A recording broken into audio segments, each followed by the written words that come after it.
I'm basically staring at a huge picture of myself right now. Oh, wait. Yeah. Got it now, yeah.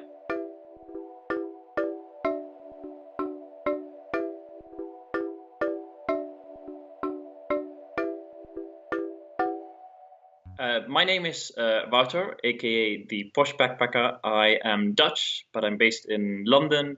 So I've been to Israel and Palestine recently, and I've been wanting to go there for a very long time, mainly because it's a region with a lot of history, and I'd always been very fascinated by it. I usually travel by myself or with friends, but this time I traveled with my family.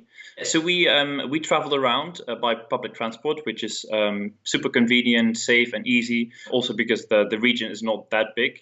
Israel and Palestine are relatively small and easy to cover by public transport.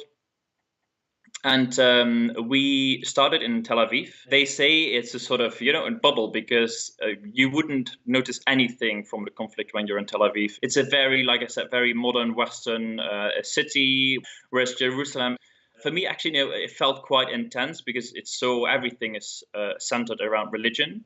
But at the same time, it's very fascinating. But yeah, those two cities are very opposite in many ways. I would definitely recommend, apart from seeing all the amazing historical cities, to go to the Dead Sea. It's perfect place to relax for an afternoon, take a dip in the sea and float on the water.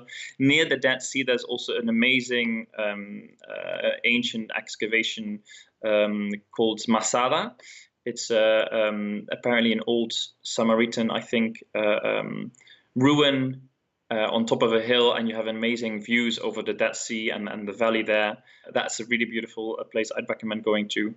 I guess I was most surprised by Nablus, which is one of the main cities in Palestine. Obviously, I'd heard about the city in the news, but seeing it by myself and seeing how people live there really made me open my eyes. And it's a city that is relatively unspoiled by tourists. There are actually hardly any tourists, which for me made it feel very authentic. And we just strolled along the market, the souk, for hours, and we tried some amazing local food. So one of the favorite things I tried in terms of food is kunafe, which we had in Nablus.